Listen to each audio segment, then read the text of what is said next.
the rest of the gang here. Amelina, Aranjeet, Caitlin, Regina, good afternoon.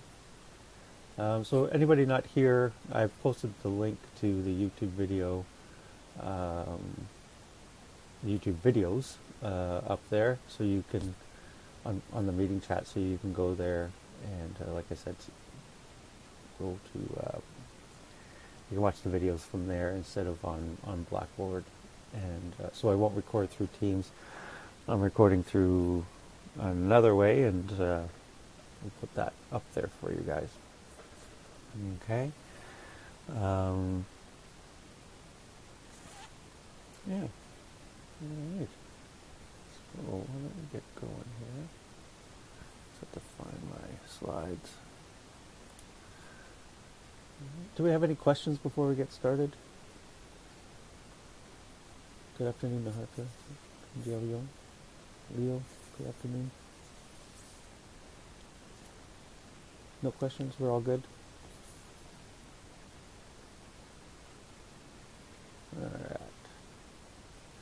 Alright. So week 7. We are on chapter 3 now. I did notice again that I didn't change the due date for the next reflection journal. So we have the one that's due on Friday. I have one that says it's due on Sunday again too. Just all of those are going to be moved over to the following Friday. So just know that they'll be put there. Okay. I'll also yeah. All right. So that will be like that. I think I'll change the due date for the video assignment. Well, as well. I've heard from a number of you that have told me that you have a lot to do this week. Which is the way it goes. It seems sometimes everybody gets everything going at the same time, but we'll work through that with you. Okay. So last week we're going to review a little bit of last week around attachment.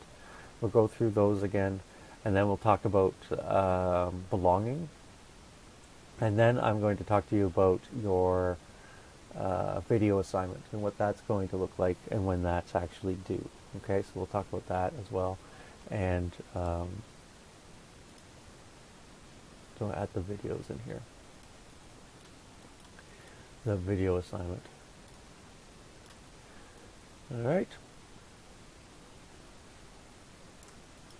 Sound like a plan? Give you an update on my kids with the COVID and stuff. They, my daughter was pretty sick for 2 days, I think. And that was it. She's been running around the house, having the dogs chase after her for most of the day today. So I think she's feeling better.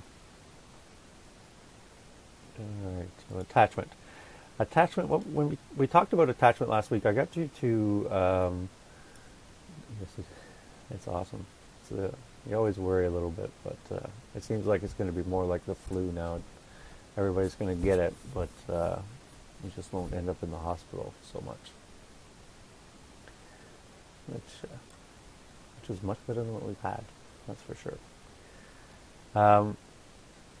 So we looked at attachment disorder, we looked at attachment, unattached children.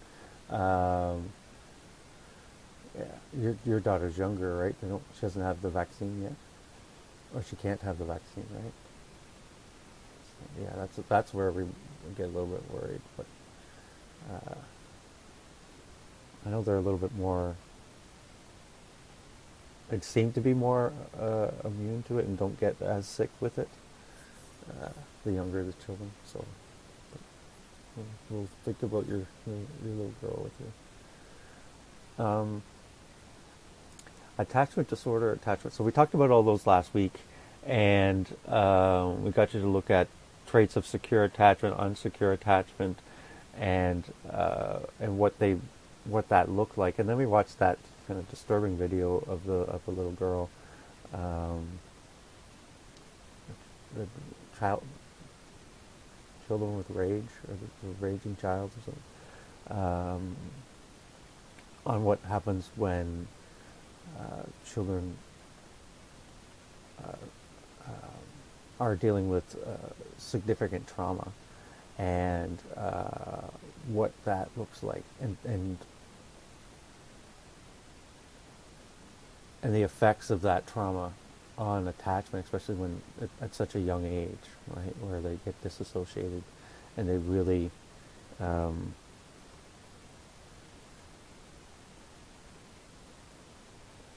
yeah, they're really can be very aggressive and get angry really quickly, and those types of things. So we want to consider that as well. We talked about that as well.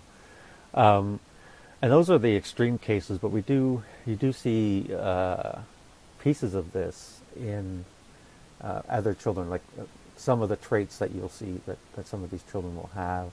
And you also want to create this, a sense of belonging within your classrooms, and help support that classroom culture for attachment.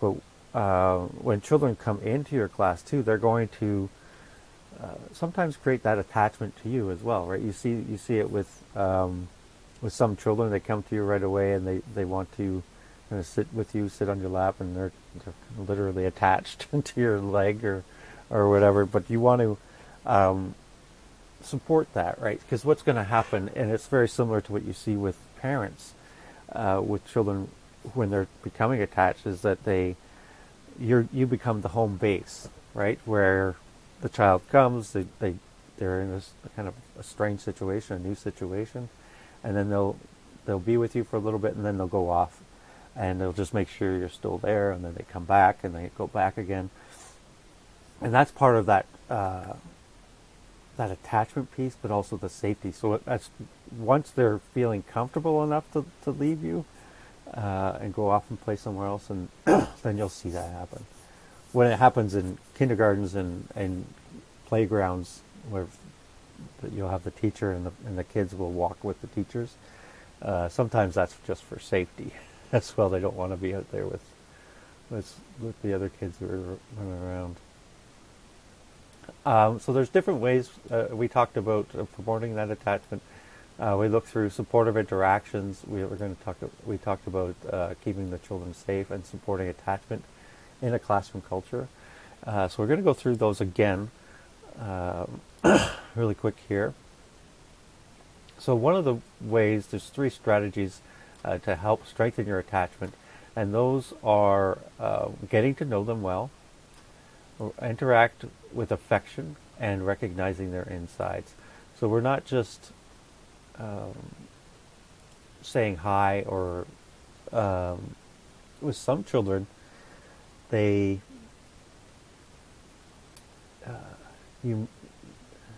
it's not like you miss them, but they're so quiet, and they're so sometimes independent, especially for children who are without attachment. They want to do it by themselves. They want to have nothing to do with the teachers sometimes, that they are often doing their own thing. And if they're not behaving in any way that would draw your attention, sometimes you don't see them. You don't you don't talk to them, and you realize, wait a minute, they're here today, really. So you want to really make sure that we're getting to know all these children well. Take special attention to those children who kind of fly under the radar as well, to make sure you create those relationships with those children too. So this strategy, we're looking at it. It looks more like how would you talk to a peer? How would you talk to a coworker? What would you start up? How would you start conversations with them? Right? Then that's where we want to really. That's one of the ways we want to consider when we're talking to the children, but within contexts that's related to them. Right? So we have, good morning. Is your Nana still visiting with you? So you're having that conversation. You're saying good morning. You're having a little bit of a conversation with them. You talk to them, they talk to you, and off you go. But really, these authentic conversations are very, very important. And we need to limit that teacher talk or that directive, go here, go there, stop doing that, stop doing this. that type of thing. Go line up. All right, so we want to work on that. Uh, Being affectionate. I'm not going to do this, but we did read those two strategies last week. One was very much more focused on the child being bad, right? So you're going to sit here. No one likes people who hit. People who hit have to sit by themselves because you're not safe. So in that case, we're putting um, we're blaming the child in a sense, right? So you're focusing on the child. When we look at the behavior instead and talk to them about the behavior, you're really having a hard time today, and you're hitting other people. Let's keep you safe and them safe. And you can come with me for a little bit. Maybe I'll stay beside you. And if you have any other problems, you can let me know and I can help you through it. Right? So those are some different ways that we could do that. Sometimes you might want to limit your words a little bit, depending on the age that you're working with. But those are important things to consider as well. We also must make sure that the child understands that love and affection are not contingent on good behavior. Right? It's not. We don't give you an award if you do this right. I'm going to give you a big hug and a kiss. That we want to make sure that children understand that it's okay, right? Sometimes we do things that we don't mean to. Sometimes we do things that we regret doing. And sometimes we do things on purpose. We do things, but we realize at the end of it, it wasn't maybe a good choice. But we want to make sure that those choices and those behaviors are separated from the child in a sense. If you switch your response, sometimes like we were talking about, I think it might have been you guys we were talking about, but there is this idea around co-regulation. So where you are, and we'll talk about this in next semester a little bit more, but or maybe even a little bit in self-regulation, where you are when you're engaged with someone who's angry, like a partner, significant other, husband, wife, whoever, that when they're angry and you come at them angry, you can it builds, right? So they're angry, they're yelling and stuff like that, and what are you talking about? And then it kind of builds and builds and builds and builds and builds, right? So I think we talked about it last week, where we talked about slowing it down, right? So if you can actually do it the opposite way. Instead of building the anger, you can actually do it the other way and do it calm. And if you calm, and if you're calm, we can calm. They calm with you, right? Sometimes that's really really hard, but that's part of this idea around this love and affection are not contingent on good behavior. When someone's like getting really angry, sometimes they just need a hug, right? They're displaying anger, but they might be sad, right? Or they might be embarrassed. They might be doing all those types of things. So to bring it down for yourself and recognize, like, yeah, you made a bad choice, but come on over here, give me a hug, and then we can figure this out together, right? And that's where we want to kind of go, that compassion. We're missing a lot of compassion right now in the world, and we need to really consider that with the children. The 2, 3, 4-year-olds, 5-year-olds, and we're yelling at them and that type of thing. That's not compassion. Give them some hugs. Teach them that compassion as well. Okay. Keeping calm, and I'm saying all these things, and like it's easy, but it's not easy to do. But if you can do it, and you can kind of regulate your own emotions and help down-regulate the child at the same time, and provide those supports, it will really, really help the child and help them understand what to what to do with that. Okay. Um, Recognizing insides. This is important, and I sometimes fall prey to this side instead sometimes.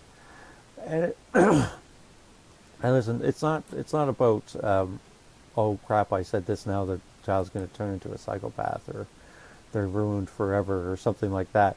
That's not what we're talking about. We're trying to get you to focus more on this side, as opposed to, oh, I like your tennis shoes. Oh, are those brand new tennis shoes? Oh, look at those. It's not necessarily about those. We want to focus on the child instead of the material goods that they bring in. Okay. All right. So I'm happy to see you. I'm happy to see your big smile. I'm happy you came today. We have a great activity that we're going to be doing. Those types of things. If you do like their shoes, you can tell them, oh, I like your shoes too. But you want to start with kind of this side first. Try saying these, especially if they're showing off their shoes and they're quite proud of them. You can acknowledge them for sure. It's not about that either, right? And again, we're not. If you use the other way, like I said, it becomes a little bit. It becomes easier for you to do it. It becomes more natural, and it does change the children and what they're doing, okay? And how they're acting, and it changes the atmosphere in the classroom. Okay. Keeping children safe. They need to feel safe. They need to feel safe in the classroom. They need to know that certain limits are going to be put into play, and that the limits are going to be, those limits apply to not only the child in general, that child, but also the whole class. Okay, so that, and they're predictable and they're clear, and the children know what is expected. Okay, so that they feel safe. It's almost like, I'm going to use a hockey analogy. We're Canadian. Well, we're in Canada. Where the hockey, like in hockey or other sports too, where you have a referee, and if the referee doesn't take control of the game in a sense of calling the penalties and letting the players know that as a referee, you're not going to let them take off somebody else's head or anything like that, right? You're going to be calling the penalties. And if you, as a referee, if you don't call those penalties, you'll see the testing of those limits, in a sense, of those rules will kind of slowly go up incrementally, like really slowly, to the point where they're trying to take each other's heads off, and you get into, there's a bunch of fights, and because if you don't do it, they're gonna regulate themselves, right? With children, it's not that way either, but they will in a sense, but you'll have this.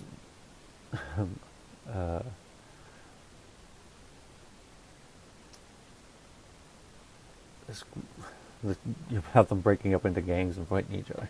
They'll all have gang signs posted up. But you'll see that they do need to have that safety, right? And that's fundamental to attachment. And it's fundamental for children to learn and understand, right? So when we're not feeling safe, when we want to make them feel unsafe, so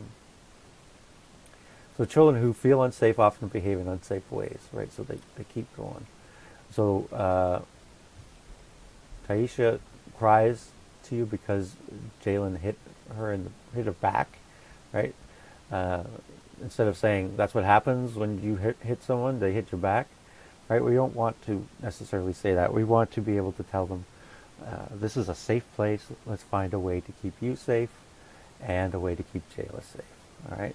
So this one here is actually going to be one that we're going to do. So I'm going to give you a scenario, and you're just going to use this side, okay? We're going to use this side of it. You're not going to use the when. the when, we're going to use the when for sure. That's part of the story. But we're not going to use the, instead of saying this, you're going to say this side. Okay, so that's a whole bunch of writing on that one. But does that make sense?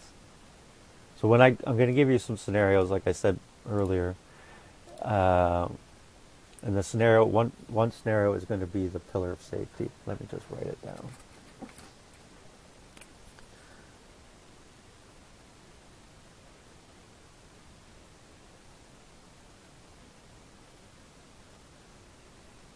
All right.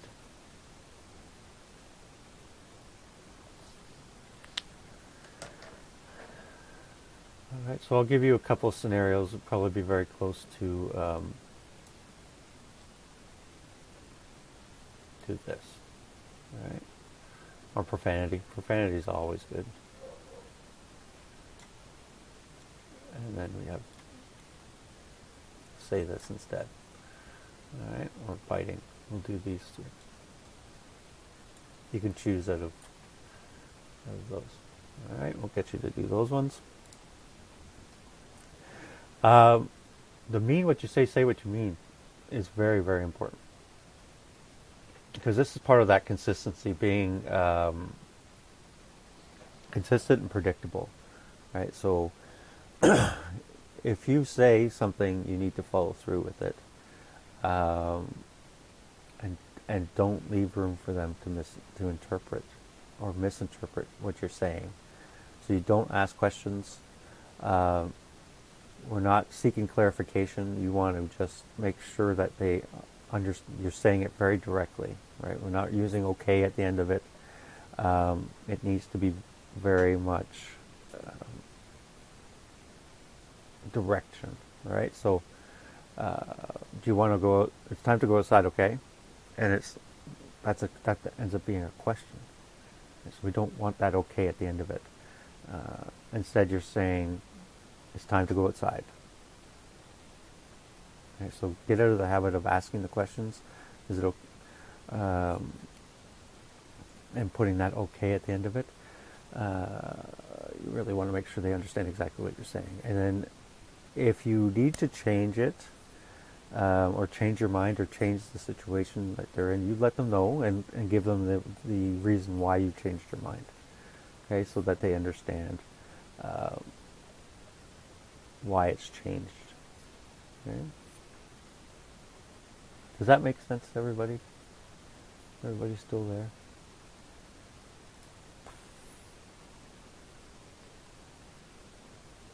Guys, you're good? Thank you. Alright, Anne's good too? Alright. Yeah. Alright. The magic word comes, so instead of go do this, go do that, we're getting them where it's more of an attachment, more of a belonging statement, right? Instead of pushing them away, they're come sit down with me, let's tie your shoelace, come, let's go line up. Those types of statements, okay? So we want to really do this one too, okay? So this one, you can see how this one can also connect to this one, right? This is a safe place, and you can come. Let's find a way to keep you safe and a way to keep Jayla safe. Right? Come, let's go get ice for Anna. Right? You can combine these scenarios together. Okay, so that and they're not separate. Just remember to keep them together. Say what you say what you mean. If you're saying come, let's go get some ice, but you don't follow through with that, then there's no consistency there, right? So that's kind of coming towards.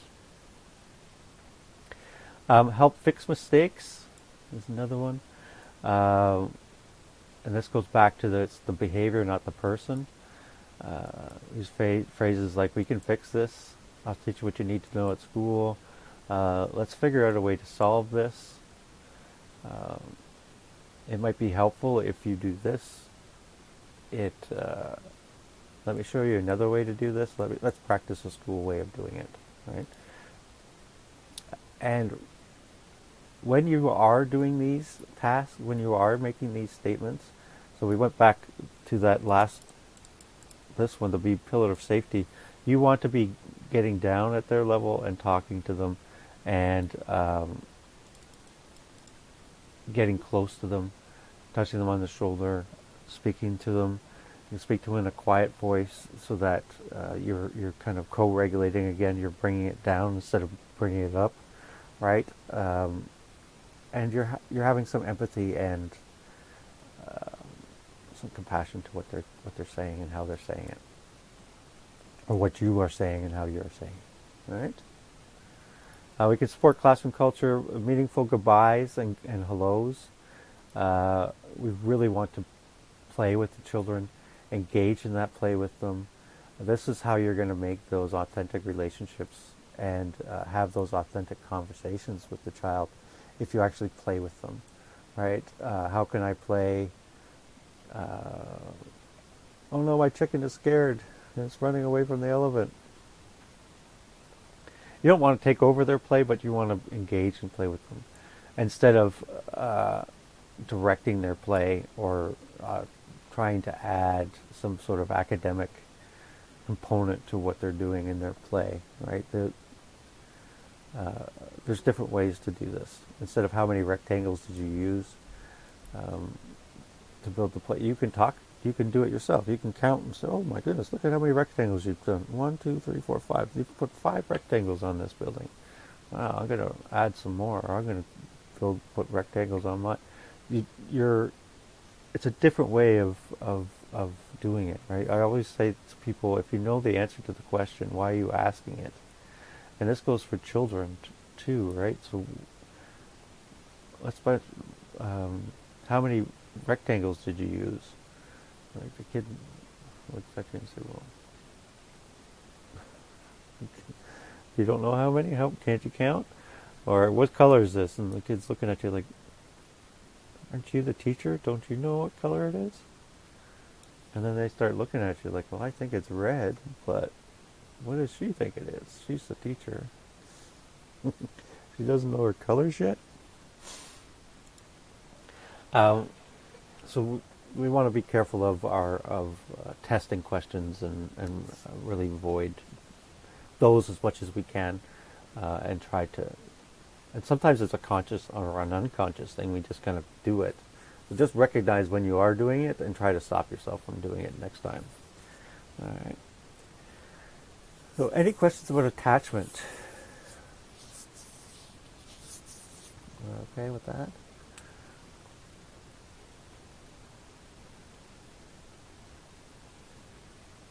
All right.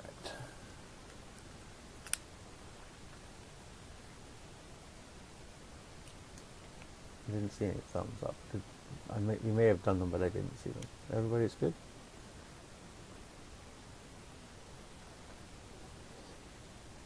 Angela's good? Anne's good? Sydney, you're good? All right.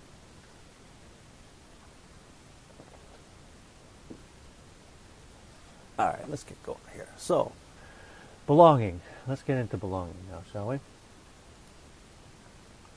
So when we're looking at belonging, what we're going to focus on in belonging is what does belonging look like, and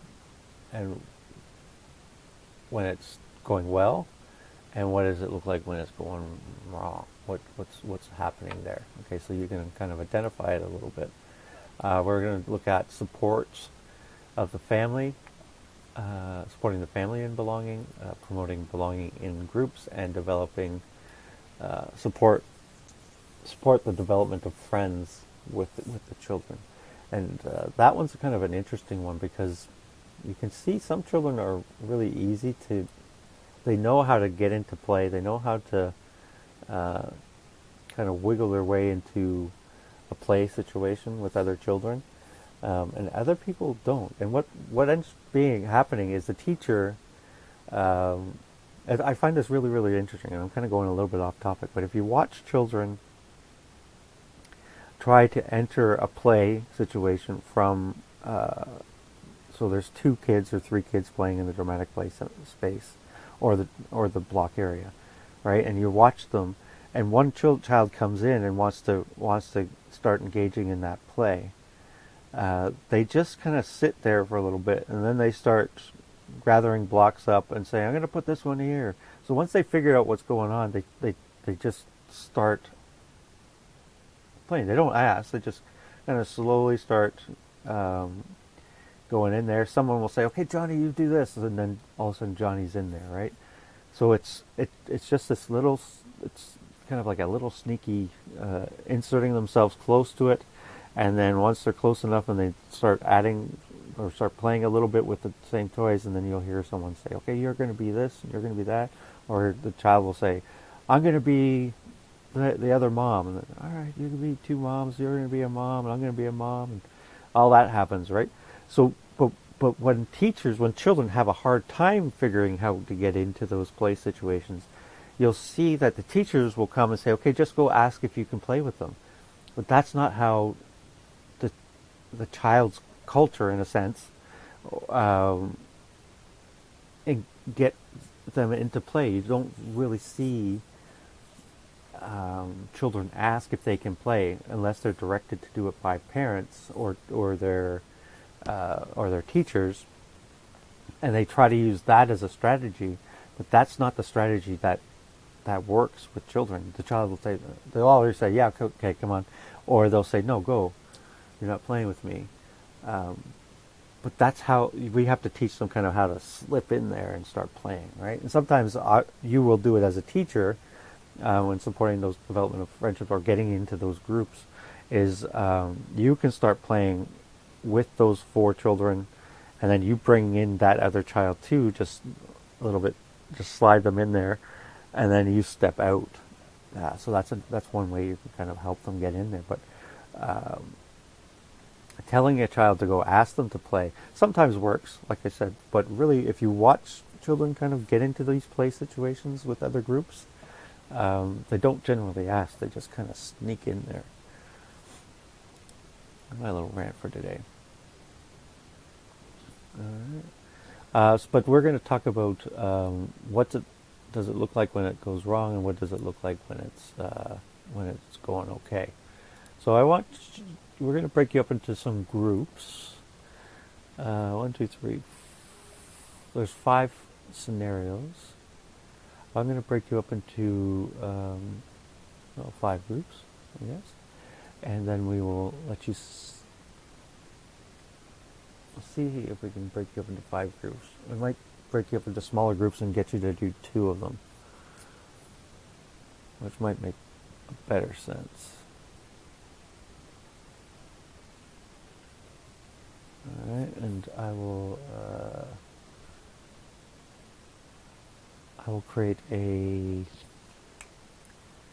Google Doc for you guys to put those into. All right. Oh. Sound like a plan? We only have 5. I'm going to do 3 groups.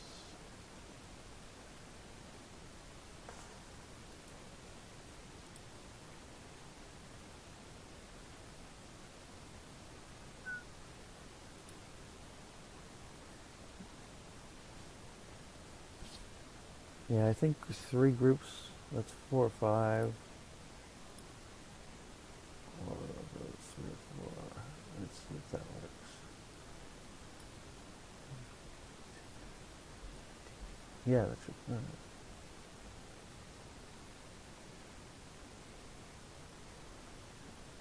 3 or 4. I like it going better.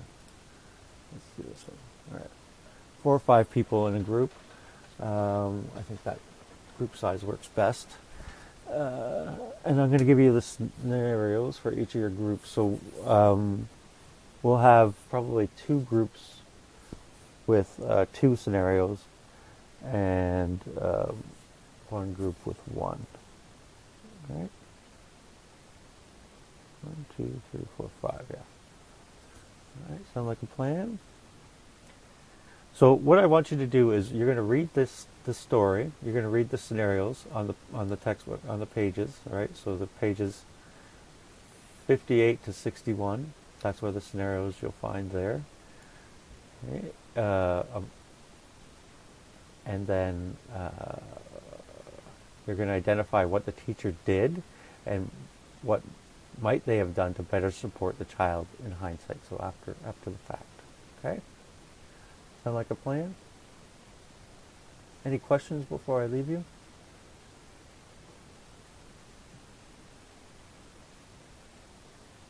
All good? All right, so room number 1, you're going to do the first 2 scenarios. Okay? So you're going to do scenario, the first 2 scenarios. One's on page 58, one's on page 59. Group number 3, group number 2, I should say. Let's do group number 2. You're going to do the scenario on page 59. And then group number 3, you're going to do the 4th and 5th scenario. Okay? There you go. I'll put that into the meeting chat for you, so that you can do that.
saw some good conversations going on in the chat there.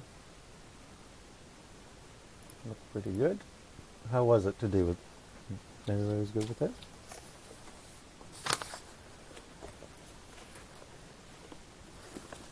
Okay. Everybody figured it out? Sydney did okay. That's good. All right, so let's go through the different scenarios. So group number one, or room number one, you had, we were talking about the Mrs. Davis talking to Olivia and Noah. All right, and then the one around Alicia, the teacher in the fourth grade room. So I'm going to just quickly read these ones out, and then we'll maybe group number or room number one, you can lead our discussion here. So, out of the corner of her eye, Miss Davis saw Olivia and Noah sitting under the climber. They're using small twigs to pretend to smoke. She immediately went over, got down to their level, and gently said, "Oh no, we don't smoke here, even pretending. Smoking is bad for you. Only nasty people smoke. Put down the sticks and come with me to get some of the giant balls out of the shed." Olivia, whose mother smoked, wondered why her teacher thought her mother was nasty. And then here's another one. Alicia, and we'll talk about both of them, I think, with the teachers here. So Alicia, the teacher in the fourth grade room, thought it would be fun to make a guessing game for the children from their baby pictures. She planned to make a card with a copy of their baby pictures on one side and a current photo of the other on the other. All the children, except for Alexandra, brought in their baby photos. When Alicia explained to him that he needed to bring in a picture, or he'd be the only one without a photo card, he began to cry.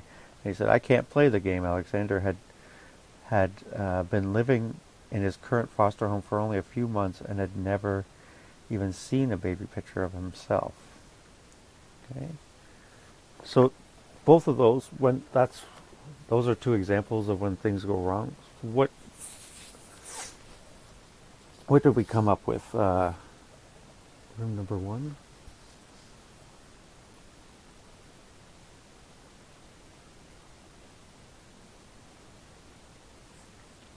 What do you guys have?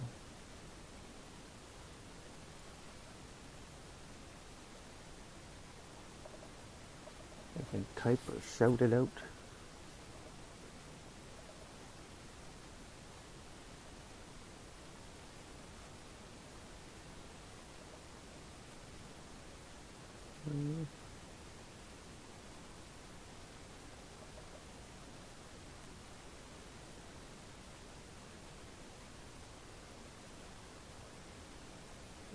Emily's typing, but I'm not sure. There's no one. I mean, I'm the only one that said anything, so I mentioned that the teacher could have explained that smoking is very unhealthy and left it at that, for sure. Yeah.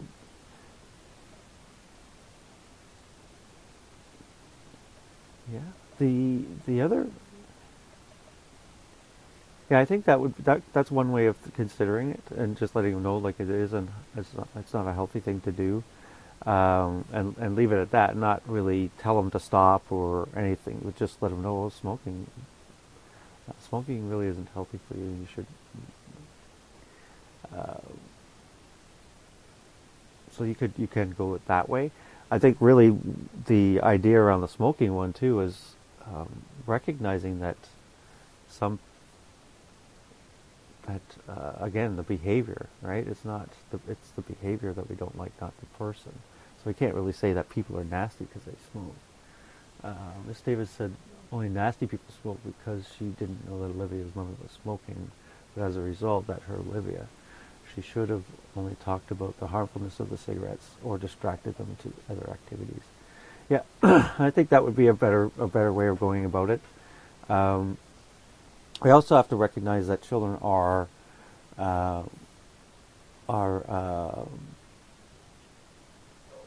engaging in play in these play situations um, to understand the world around them too, right? So if people are smoking in their world, uh, and their mom and dad smoke, to be a mom and dad, you'd have to smoke too, right? So there's a little bit of, we have to be careful of how we go about doing that. Mentioning that it's not a healthy thing to do is, I think that would be the most appropriate way of going about it.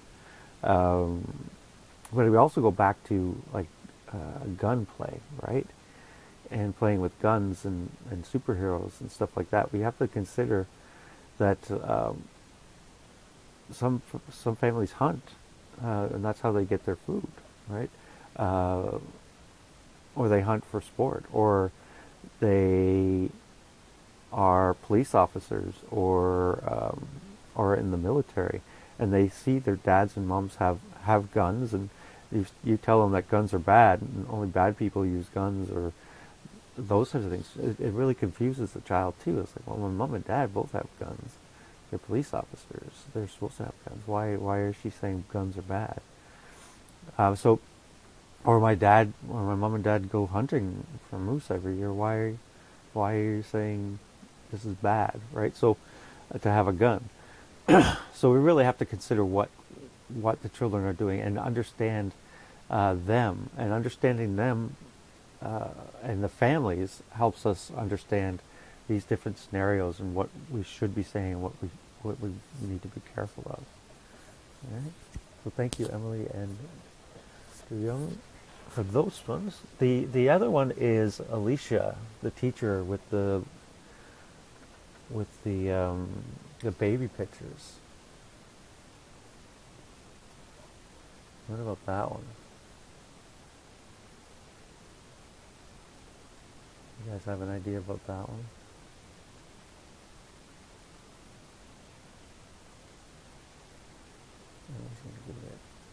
Emily's going to give me one.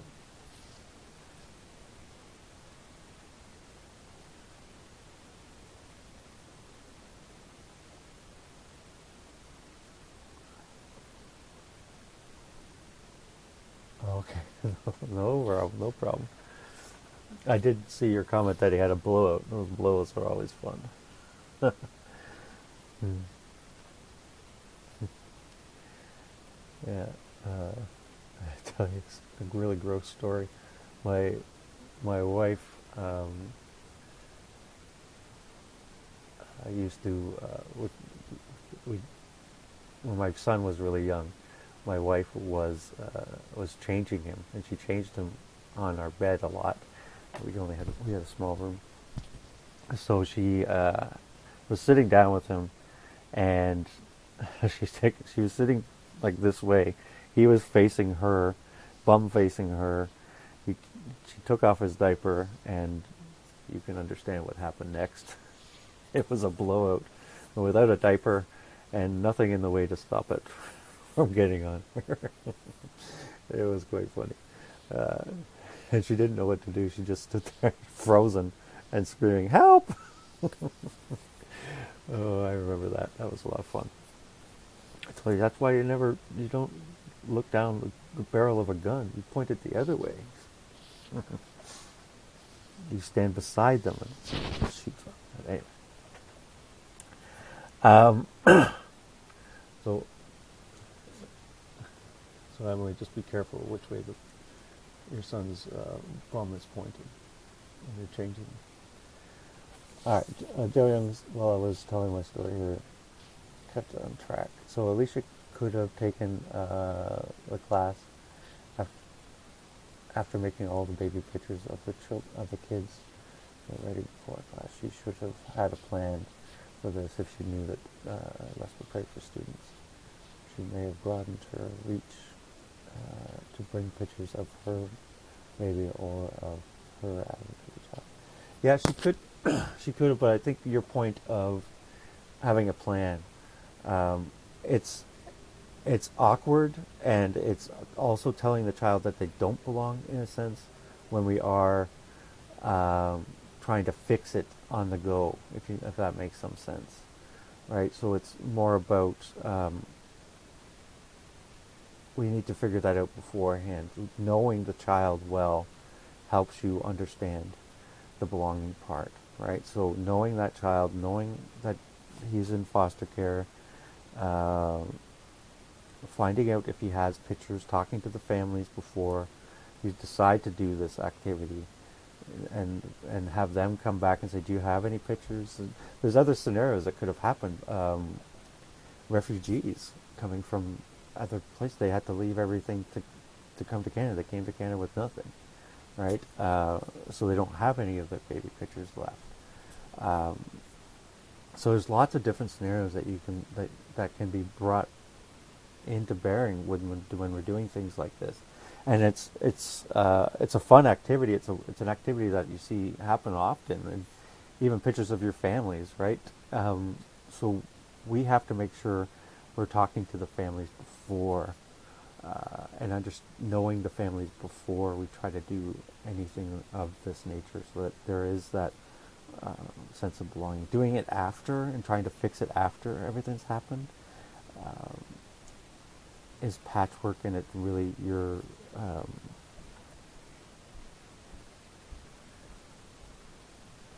having problems with that, right? That the child, that belonging piece didn't work in that situation. Now it's not. Now again, we make mistakes as teachers, right? We make mistakes as parents too. Like we make mistakes. Everybody makes mistakes. So we have to try and remember these things when we're doing them. But if we do end up happening, we need to try and figure out a way to help that child and recognize that he's not. If he needs extra support, all right. So that's one there.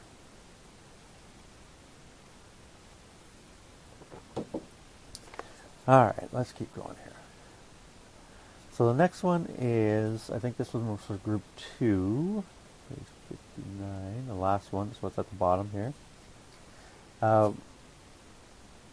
Any questions about that one before we go any further?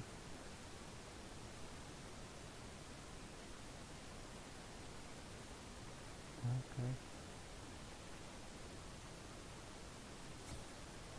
Let's read this one here, and then if we have any questions, we'll talk about them. So Talia and Clay were given the buddy job of washing the paintbrushes at the sink. Immediately, conflict broke out. Clay was trying hard to get Talia to share space at the sink, but let's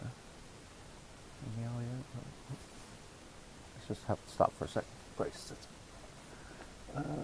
I think sometimes too, if a teacher is having a hard time outside of school, it can bleed into the classroom. Therefore, it's important to take a breath before disciplining, because it may not be as big as the misbehavior as it feels. Yes, and that's really one of the things we need to take perspective on our own feelings, right? And there's going to be times where you just don't have the energy or the fortitude anymore to deal with certain situations. So you just have to check yourself at the doors, and that's easier to say than do. And it can be hard to still do that, but you do really need to try, because like you mentioned, it can also impact the classroom, the feel of the classroom as well. So you can ask others to step in for you in certain situations, but other times you just have to also regulate your own kind of emotions. Like you said, take a deep breath, a couple of deep breaths maybe, and try to be patient. This job is not easy. It's not an easy job. You have 8, 16 children you're looking after, and you have your own life at the same time. So it can be quite difficult. And I've curled up in the fetal position at lunchtime a few times. It's just rocking back and forth. But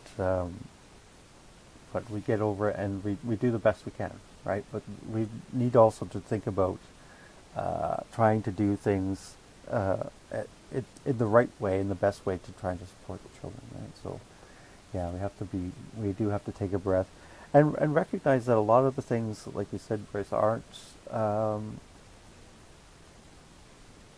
aren't the end of the world in a sense, right? They're not. We want to try and help them through it, but we also need to recognize that it's not the end of the world.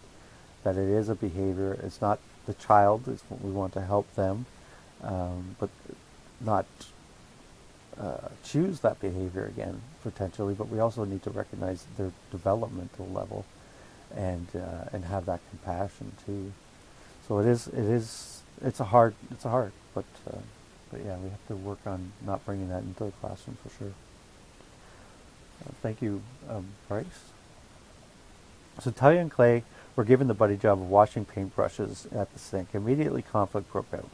Clay was having a hard time getting Talia to share space at the sink, but Talia kept elbowing him out of the way and finally pushed him off the step stool he was trying to share with her. Teacher, Clay complained, Talia's pushed me off the steps. Talia, be nice to your friend. Move over and share the steps, the teacher instructed her. As soon as the teacher moved away, trouble broke out again. Talia, I'm saying Talia, it's not Talia, it's Titania, grabbed the brushes out of Clay's hand. Teacher, he yelled. This time the teacher said, Titania? I've said that name different every time I've read it. Pushing and grabbing are not nice. You've lost your chance to wash the paintbrushes now. I want you to go sit down until the rest of us are done with our jobs. Titania threw herself on the floor crying and began kicking the step stool Clay was standing on. Eventually the teacher carried her away to a timeout area to cool off. What do we think about that? Number 2. Oh.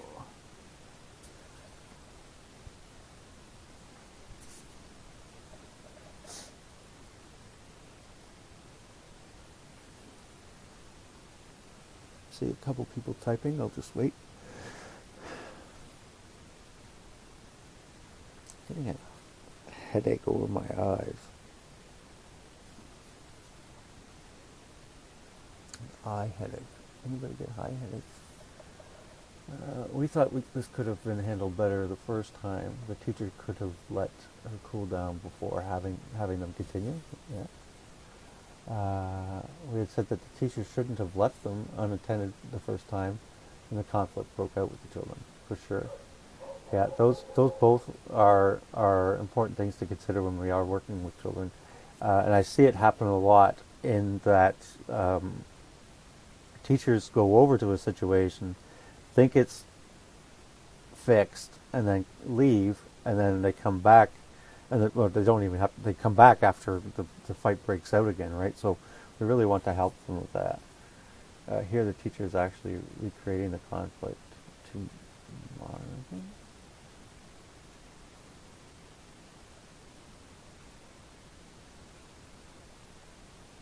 Are they creating the conflict, people? Yeah. What they could. So there's a couple of things that are happening here, right? And we're going to talk about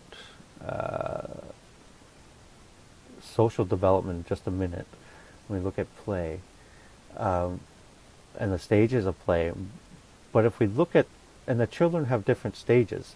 So if this child here, Titania, she's only able to play like solo play. So when we look at solo play, she's only able to really engage in solo play. So if you're trying to pair her up into a dualistic play, and she's only able to do like solo play or parallel play with others, and really engaging with others in activities or play, it's not going to work. All right, so she's not there yet to be able to be teamed up with other people. So we have to really recognize that situation, so we can go and help, like you said, and support that child and not leave and just say, okay, go, and then leave and say, no, stop, you have to share, and then leave. That's not going to help, right? We want to support them through the process, all the way through the process, not just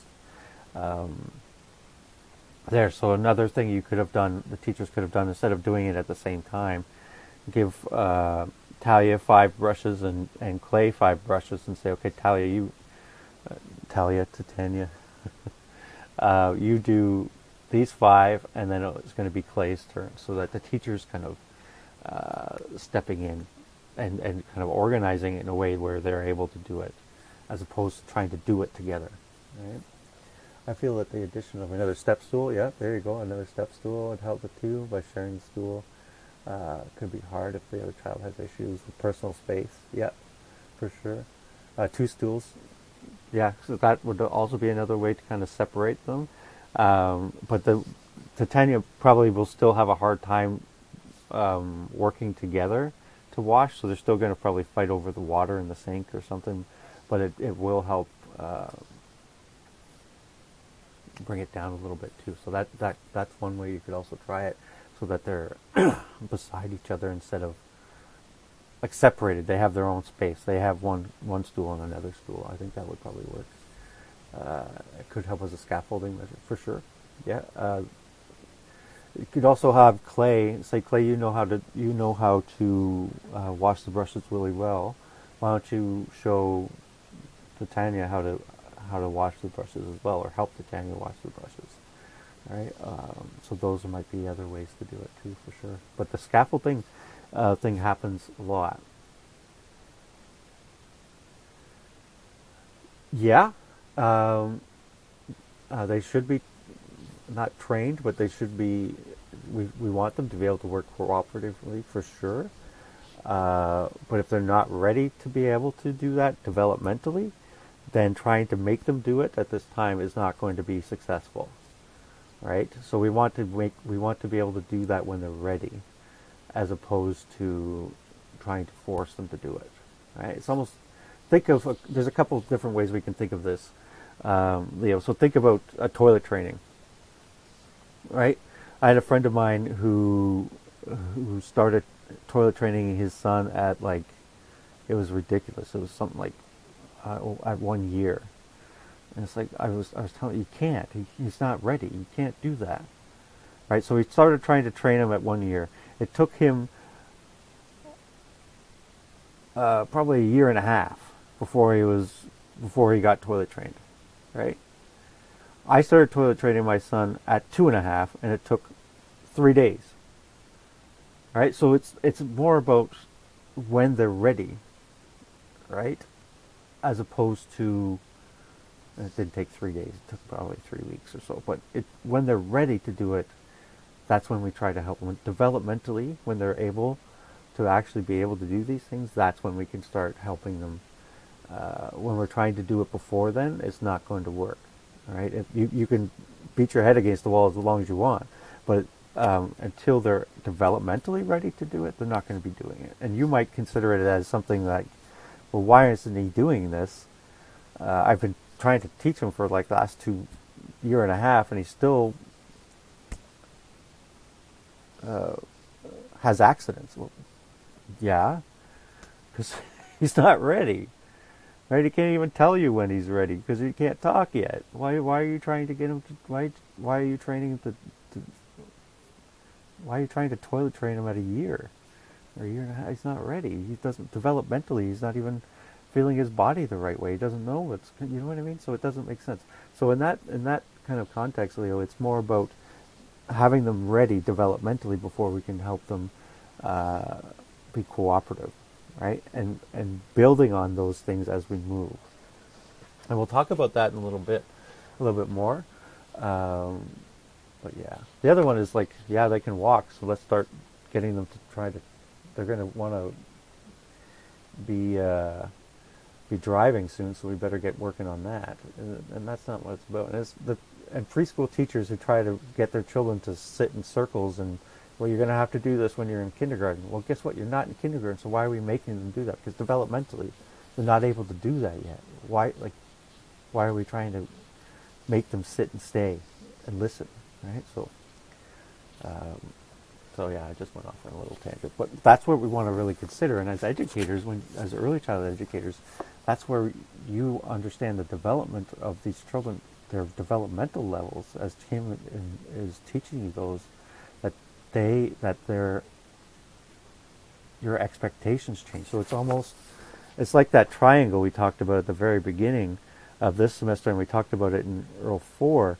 The foundational pieces, that the expectations, the developmental expectations is right down there, right? We need to have the proper expectations for them to be able to do those things. But thank you very much for your comment, Leo. That opened up some good conversation. All right. So that's Natalia. Let's go to the next two. So we have two here. We have one with Zach, and the other one with Kirsten. All right, let's do this one. So we'll do Zach first. How's it go? All right. Zach and Adrian had been building together peacefully for 10 minutes when Sean and Amy came over to join them. Zach said, "Adrian, don't play with those stupid kids. Let's hide so they can't find us." "I want to keep doing blocks," Adrian said. Zach kicked down the structure they had been building and started tossing the blocks around the area. A flying block hit Sean. Adrian began to suck his fingers and weep, and Amy struck Zach in the head, saying, "You're the one who's stupid." "That's enough," said Miss F., approaching the children. "The four of you pick up this mess and find another area to play where you won't fight." Amy immediately went to the water table, and Adrian followed. Sean intentionally stepped on Zach's hand in response for being struck with the block. Miss M returned just in time to prevent Zach from pummeling Sean with another block.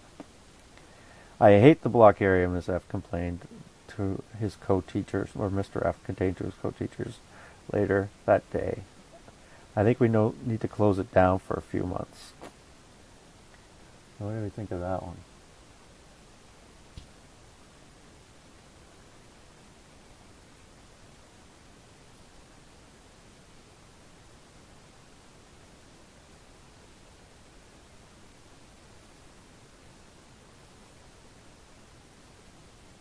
Any thoughts on that? I think you guys are answering it. Bryce and Sydney. Oh, I got a headache.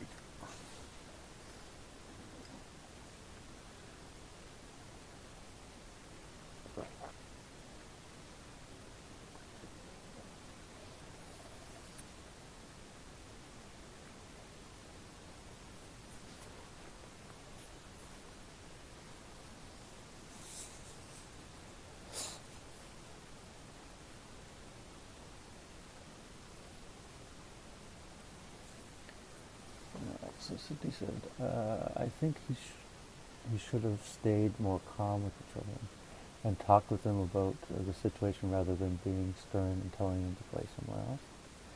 Yeah. Mr. F. laid down the rules and guidelines of the block area, and there may be too many children within the block area at the time. Instead of just telling the students to go play somewhere else, he should talk to each one individually because they are more likely to misbehave in another area. So he hasn't fixed the problem, right? So if the problem's not fixed, he's just going to move somewhere else, right?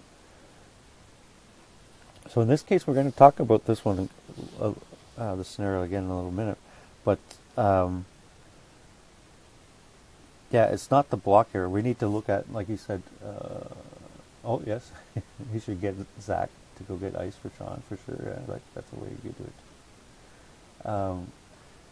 If you never address the problem, he just keeps moving around. For sure. And what we want to consider too is the block area. I think you mentioned the size of the area. You want to make sure that you have enough space and enough blocks to be able to have 4 people in there and doing their own thing. Now, whether the 2 other children actually wanted to join them, they did come over to join them. But that's one thing we need to consider too, is that I've always had a hard time with teachers um, who say that the children need to share everything, right? No, you've been building that for an hour, but that doesn't mean anything. You have to share with Johnny. It's like, what the fuck are you talking about? I just did this for 2 hours, and now I have to share with him because he came over and said I want to do it now too. No, that's mine. I'm doing this, or there's two of them and they're doing it. You don't get to do that unless he wants to come in, right? So we have to really be careful of that too. Is that if the child's working on that, that's their work right now. They can invite and have others join as long as they're not being disrespectful too, right? So we have to consider that as well. Is that the other two are coming in. You get the two that came in late. You get them out of there and say, you know what, Zach and Adrian have been playing here for a while now.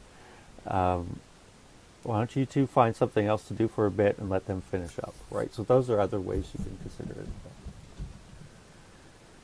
All right, let's see what you got. Sydney says, let me go up. Get ice, yes. And it would not be helpful to shut down the block area only because that would take away the opportunity to learn from their mistakes. But it would take away the opportunity for all the other children to use the block area as well. Yeah, you don't want to just close the area. It's not the area. It's not the blocks that are the problem. You want to readjust the area. You want to consider where it is, and how big it is. But you don't want to close it for sure. That's a very good statement there. And he never addressed that Zach was picking on Sean, and he never addressed that Zach is pushing his friends around and not wanting to play with Sean, or rather gets Adrian to throw blocks at Sean. Sean gets punished for being disrupted and hurt. Yeah, and well, I think the block kind of got thrown and hit, but I think Sean's the one that hit him. Who hit him back? Amy's the one that punched him in the head. Adrian's the one that kind of withdrew and got worried. So we do have to address Amy a little bit more. Zach, he was throwing the blocks in the air and it hit him. I don't think it was intentional, because he doesn't say. But yeah, the situation occurred because the other two came in, right? So again, if we look at it as developmental and their ability to play with others, this guy is probably only able, Zach is probably only able to get into dualistic play. You can't play with more than two. So when four come in, all hell breaks loose, right? So as an educator, as a teacher, you can recognize that and kind of get in there and say, okay, Sean and Amy, I know you want to play in the blocks right now, but these two have been playing here for a long time. Why don't we, when they're done, we'll call you and you can have a chance, or you can build something by yourself over here, right? So you want to do that. Zach kind of lost it before anybody could get there too, but we do want to follow up with that as well, and not just say, okay, you guys go play somewhere else. All right. Last one. Thank you, everybody, and Bryce, and Sydney, and Zhao Young for your comments. That's awesome. So this is the last one. Kristen is a loner child, Miss Felicia reported to the girl's mother. She'll either play alone or sometimes just with Maria. If Maria is playing doctor with the other girls, Kirsten complains that there's no one to play with. I try to get her to join with the other girls, but she just runs to hide behind the sofa. Miss Felicia and her mother decide to stop pushing her to play with others and just let her be. All right. So after this one, it says that Kirsten is actually interested in playing with others, but she's having trouble understanding the play. She couldn't figure out what the kids were doing or how she could join in as part of the group. So there's different ways we can help her with that. What did you guys, group number 3, what did you guys have for that one?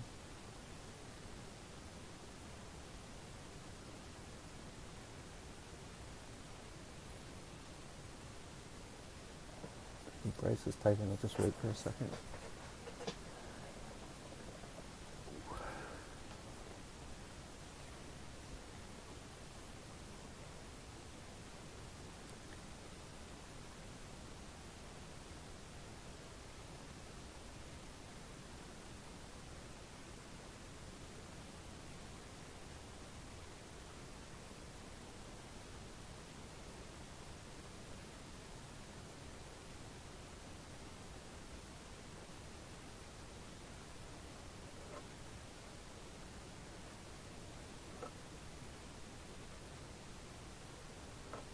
Well, while I'm waiting, have you guys been getting the email thread of everybody posting reply all? Isn't that fun?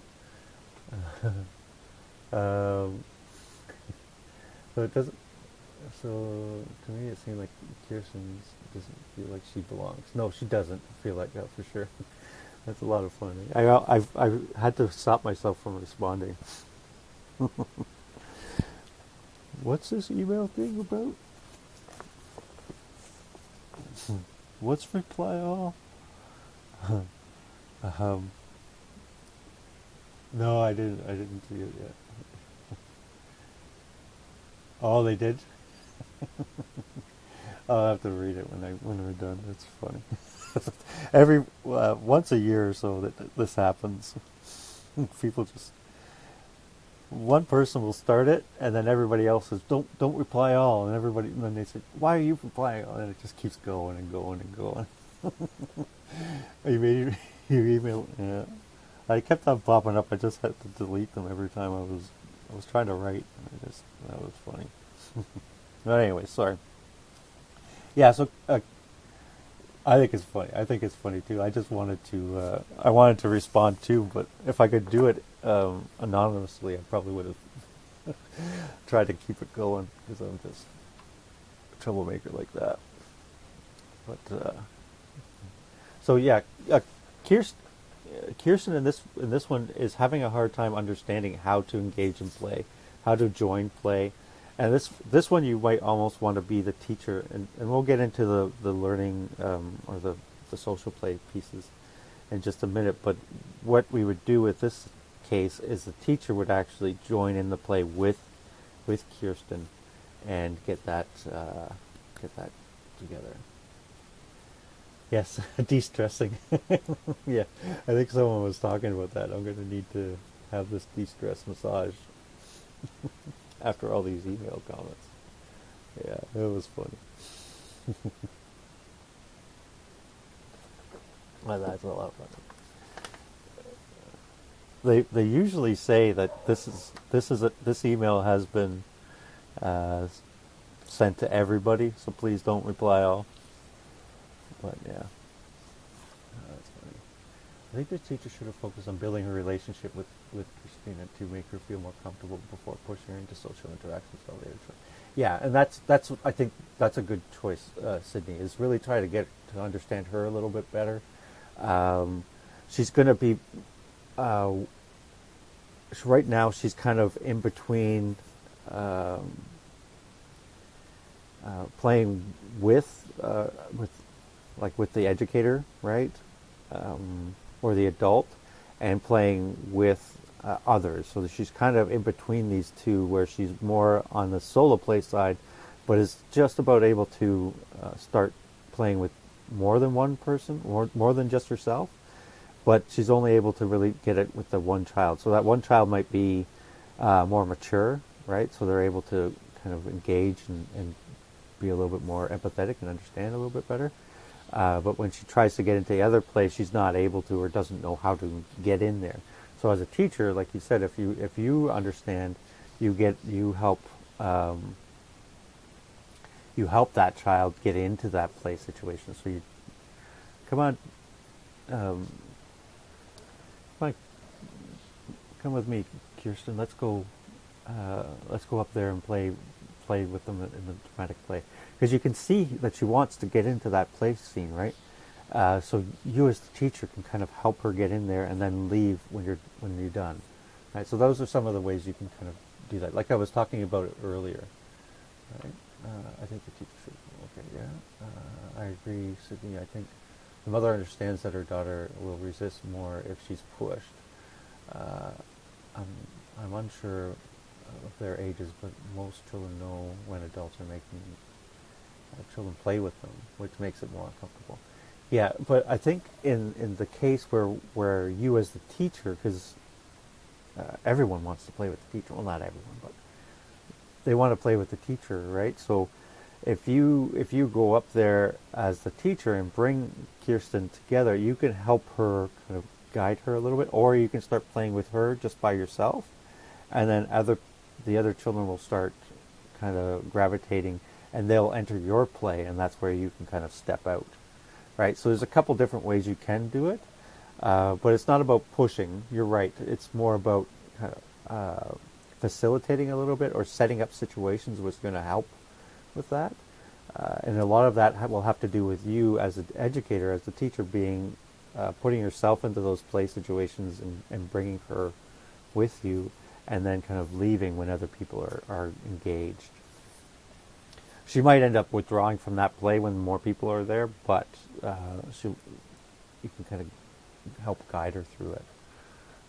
So thank you very much. That was some good talk. I thought it was very rude and unprofessional of the teacher to refer to as a loner child. Yeah, not a good choice of words. You could say she prefers to play by herself right now.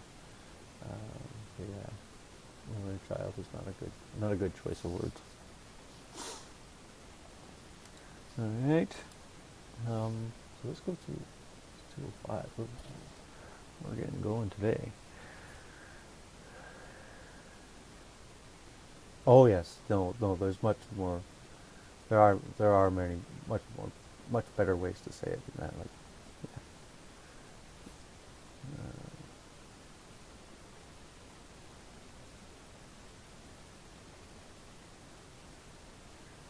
so, Bryce, would you help? Would it help looking to see what interest Kirsten and bring that incorporating the play items that interest her?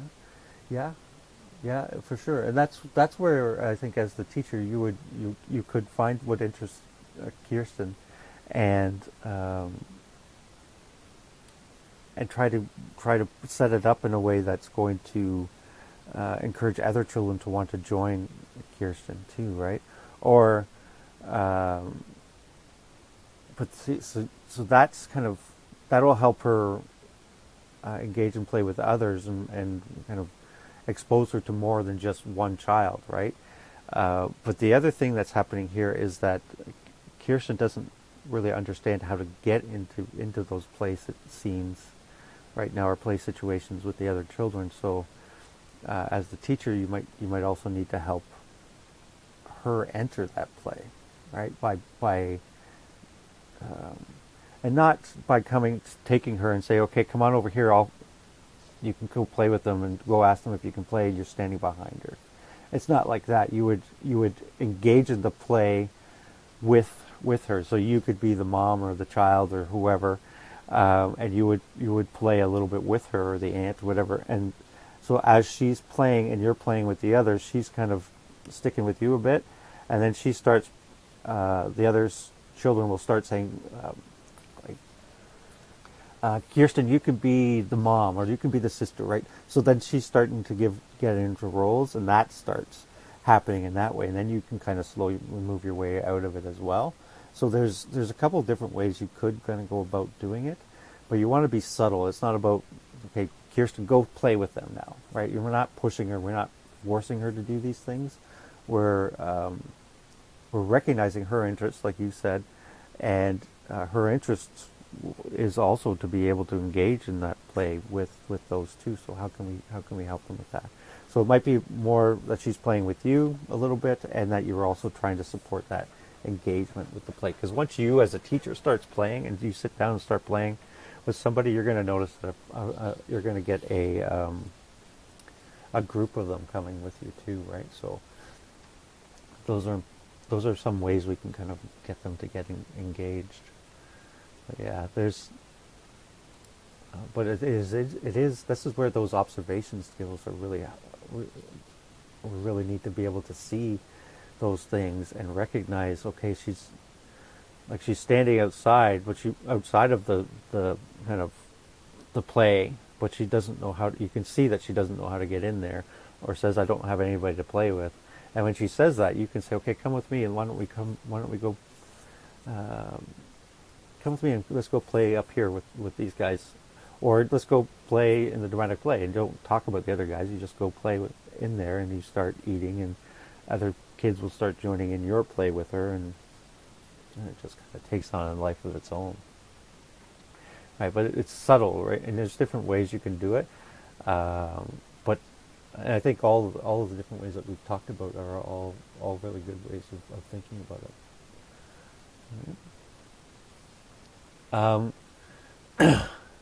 One thing we need to do is learn about culture, right? We talk about this, but understanding the family's culture, because oftentimes what some people consider and think about is that at school we do this, at home we do this, and there's no kind of interconnection, right?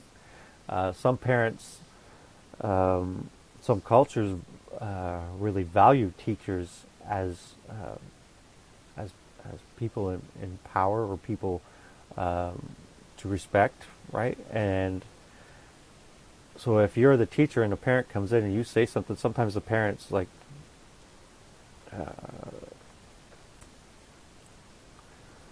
will really follow through with it, in a sense of, your teacher said you have to do this, so we have to do this, right? As opposed to with others, they might not, right? So it's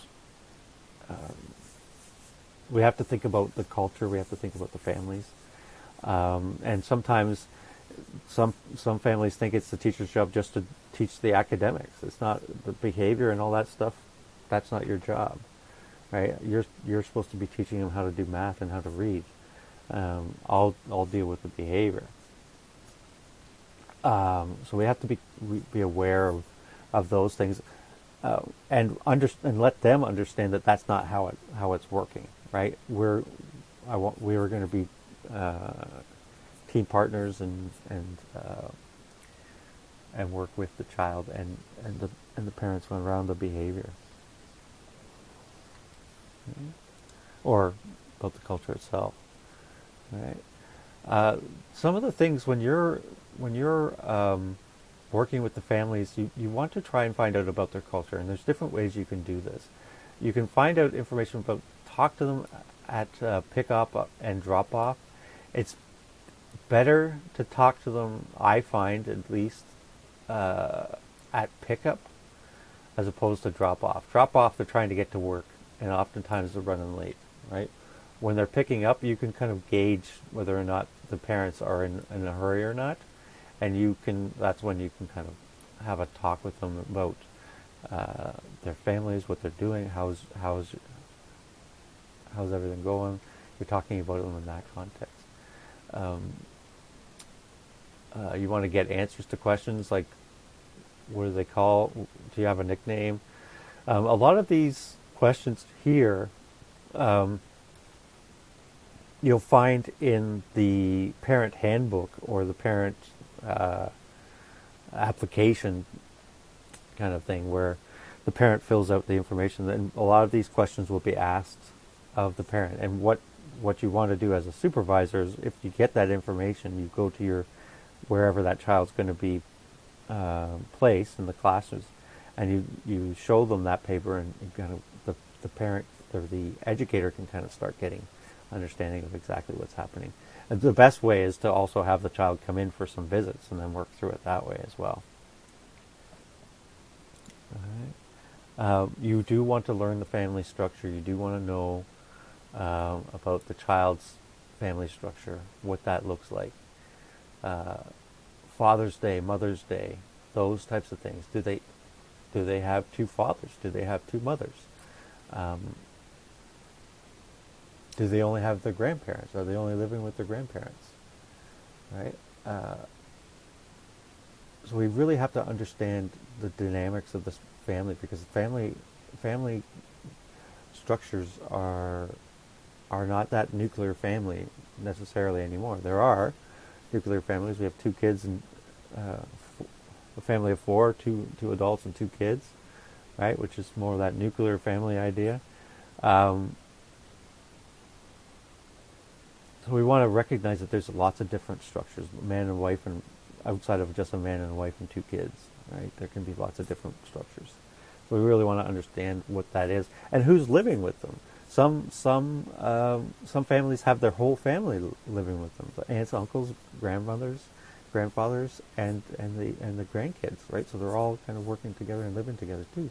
So we want to know what's happening within those families, so that when you are doing family photo day or family or the photos or Mother's and Father's Day, we really want to be careful with that. The other one is around parent conferences and interview times. This one I got caught on this one, and I got caught on another one before too. That was just not knowing the family. Is the some parents who are divorced, some get along really well together and are able to still function kind of politely together, and others just don't. Right? So we have to recognize that, and if they're able to meet together, or would they like them separate, right? So, and then we also want to treat both parents equally, right? I always had a problem with this. A lot of times the mother would be the one initiating child care and finding care for the child, when it was more of a nuclear family, right? So the mother went out and found the daycare. She signed all the forms and all that other stuff, and then they come back. They get divorced, and then the father's trying to get information from the child care about the child, about his child, right? And what I ended up having to say was, "You're not my customer, even though your child attends our child care. You're not my customer, so I can only give it to you if the mom says it's okay, because she's the one that signed the form." So that's a hard thing to do too. So I got in trouble for that a couple of times. We just have to be aware of who, because I shared information with the parent, and I shouldn't have. I was told I shouldn't have. It's his dad. It's his child. So I didn't feel that was something I could do. But, hey, we all get in trouble sometimes. Didn't stop me. And I didn't get fired. So, hey. Promoting belonging in a group. We're going to go through this a little bit faster. We're almost running out of time here. We want to try to develop communication skills. We want to learn how to work in pairs and groups. That's something that we want to do. And you can see the children need to have that support sometimes. Develop empathy and helping skills, and develop an understanding of group culture and expectations, and what that would look like too. All right, so what I might do is, we might actually stop here today.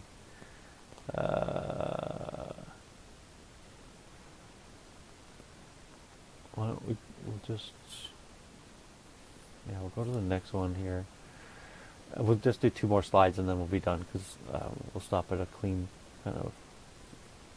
spot. So to support belonging to the group through classroom culture, you can create different classroom rituals and daily routines. We see this happen a lot in kindergarten classrooms, where they have a person who's the one that's going to feed the fish every day, and then we're going to have someone who washes the paintbrushes, right, and those types of things. So we also want to, you can think of wishing, we wish you well, so the morning meetings where we're all getting together and saying hello to everybody before we start the day. As we have it might be 7 to 9 where everybody's coming in, and maybe around 9 o'clock you have a quick huddle to talk about what's available, what's open, what they could play with, any new activities that you put out, and then say good morning to everybody, and then off they go. All right. So those are some of the things you can do too. Scrapbooks. if you do your learning stories, like we're talking about in EARL 61, you put them in a binder. You kind of create, and you leave it up for parents to read and talk about. That adds to that can be a scrapbook and adds to the group and belonging. Highlight of the day, photo walls, names of the class, so you can name your class, and that can be something you do with the children. Making up a class pledge or class-made books, class flags, books of the year. You see quilts sometimes, those types of things. So you can create this belonging and culture and group culture in those ways too. All right, but I'm going to stop here. We'll stop at supporting development of friendships, and we'll talk about that next week, and we'll get into EARL 60. We'll get into the self-regulation next week too. All right. We do have to talk about the assignment a little bit before we get going. All right, so the video assignment, what I'll do is I'll create a video about the video assignment. I'll post it up on the YouTube channel. I've sent that to everybody, so I can send it again. But I'll post a video up on that. What I want you to do is I'll give you the scenarios, okay, and then you're going to enact the scenario. I'll give you some flexibility. I'll just kind of give you some ideas of what it is, and then I want you to reenact the scenario that is attached to that one. Okay, that will be it. I'll get you to post it up through Panopto. Okay, I'll try to figure out how to do that so that you can just put it right in there, and that'll make it easier for you to submit your assignments. And then if it doesn't work, we'll just do it through through YouTube again too. All right, that makes some sense. This assignment will be due March 13th before midnight. I think I had it for next Friday, but I changed it to give you guys some extra time because I know you're quite busy, and I probably won't grade it until the Monday anyway, so you might as well have until the weekend to do it too. Okay. You also have the third journal due, and that will also be due on the 11th, or that will be due on the 11th. So all the journals are going to start need to be submitted on the Friday, okay, instead of on the Sunday night. All right, so we'll change that for all of them. Okay. Any questions about that? Again, I'll get a video explaining the video assignment a little bit better. And I think we still have those examples. I'll see if I can put up an example or two on the video on how it was created. But it's the exact same way as what you did in EARL 4 last year, if you remember doing the videos last year. Or last semester, which is, I guess, last year. Okay. Any questions about that?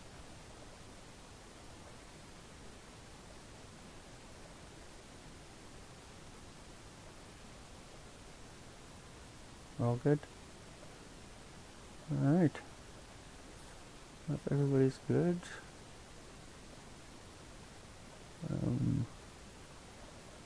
I'll just let you all go. We'll be done for today. I'll post that.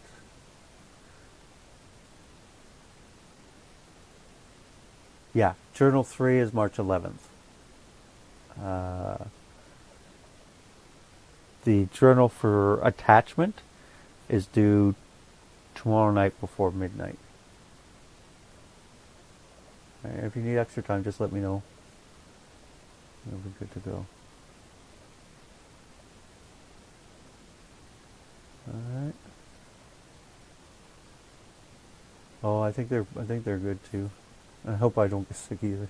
Thanks, Bryce. Not getting it, Oshina.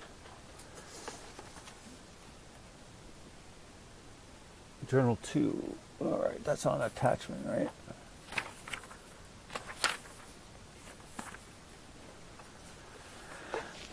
All right. Nurturing moments help children feel safe and secure.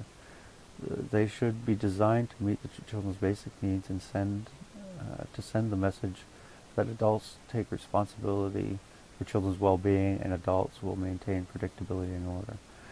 How do you already meet basic needs of the children in your class? What other ideas would you try? And as you're reading through the rest of this book, make sure you add to your chart new ideas. So how can I meet the children's needs throughout the day? So their physical needs, right? So how can you meet these needs of they need to have food, they need to rest, they need to exercise, and they need to make sure they're cleaned up. So what would you do to do that? So you can make sure that they have nutritious meals available to them and snacks, right? That they have a nap time that is at a time that they require it. Does that make sense, Rosina? They're able to go outside. You give them outside time. You have washroom routines that are regularly scheduled, plus they can go when they need to. That type of thing. Does that make some sense?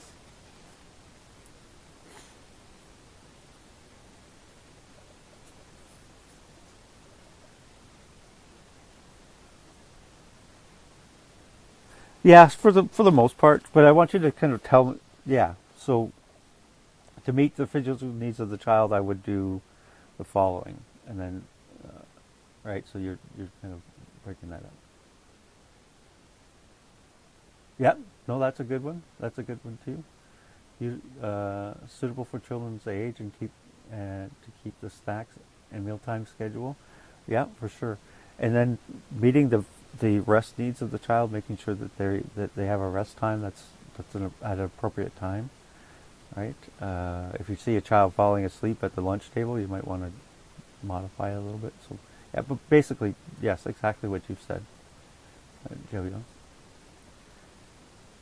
Right, so kind of look through those ones and see how you would do that. What would you add to it?